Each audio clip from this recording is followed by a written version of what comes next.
নমস্কার, 24 ঘন্টা আপনাদের সকলকে স্বাগত। চোখ রাখছি এই মুহূর্তের অন্যতম গুরুত্বপূর্ণ খবরে।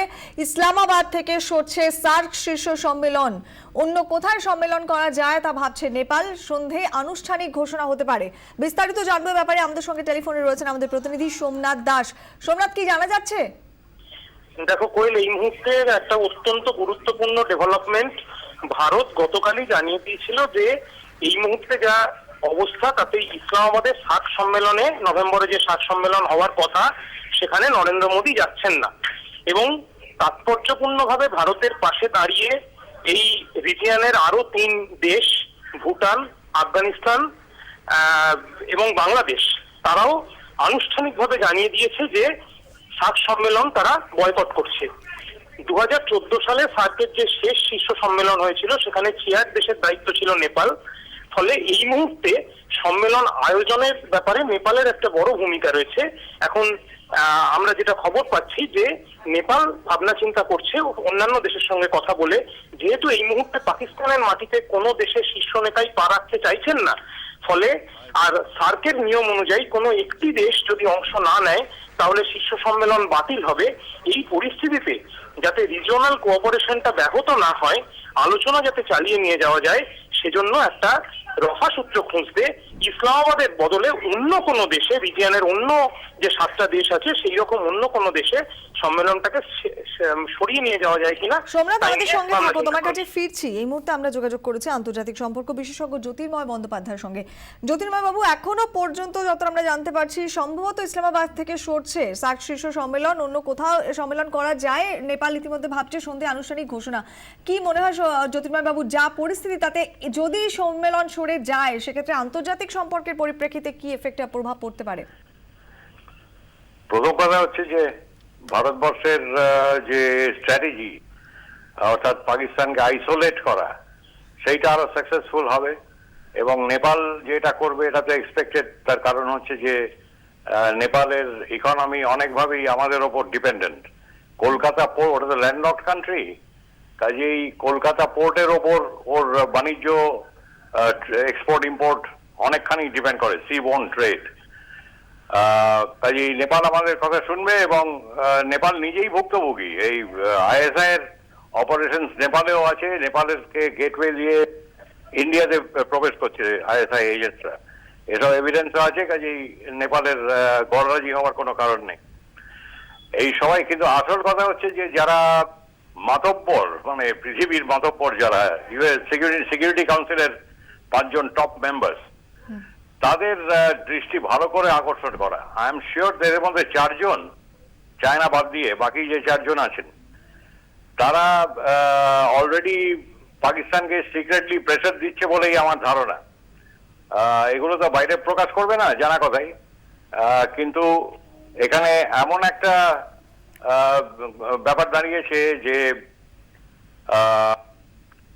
এই নেপালের, সরি, আমি বলতে চাইছি যে এই 5 জন এই ইকো করছে বড্ড। যাই হোক, এরা প্রেসার দেবে। এবং আমেরিকা অলরেডি, আমেরিকার সেনেট খেপে গেছে। ওরা পাকিস্তানের F-16 ব্লক করে দিয়েছে। তারপরে রেজলিউশন আনতে যাচ্ছে যে পাকিস্তানকে টেররিস্ট স্পন্সর স্টেট হিসেবে ডেজিগনেট করা হোক, ইত্যাদি ইত্যাদি।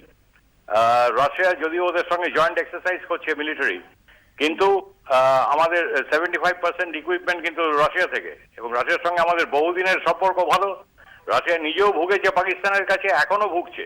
ওদের ককেশাস এরিয়াতে টেররিস্ট অপারেট করেছে এবং করছে যারা পাকিস্তানে ট্রেন্ড। অতএব রাশিয়াও আছে। ফ্রান্স আর জার্মানি তো ভুগেছে একেবারে ডিরেক্টলি।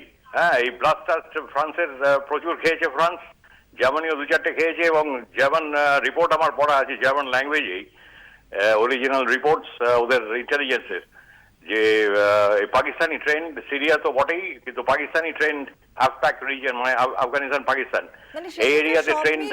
কতটা কোণঠাসা হতে পারে পাকিস্তান যদি এটা সরে যায় আলটিমেটলি? কোনটা সরে যায়? এই সার্ক সম্মেলনটা এখনো পর্যন্ত আনুষ্ঠানিক ঘোষণা তো হয়নি, মানে আনুষ্ঠানিক ঘোষণা যদি হয়ে যায় যে হচ্ছে না ইসলামাবাদের, সেক্ষেত্রে সব মিলিয়ে একেবারে আন্তর্জাতিক বিশ্বের কাছে কতটা কিছু ব্যাপার নয়, কারণ এটা আন্তর্জাতিক সারা পৃথিবীর কাছে আমাদের এখানে কি হচ্ছে সেটা কিন্তু তেমন ফোকাস পায়নি। আমাদের এখানে বিরাট ব্যাপার।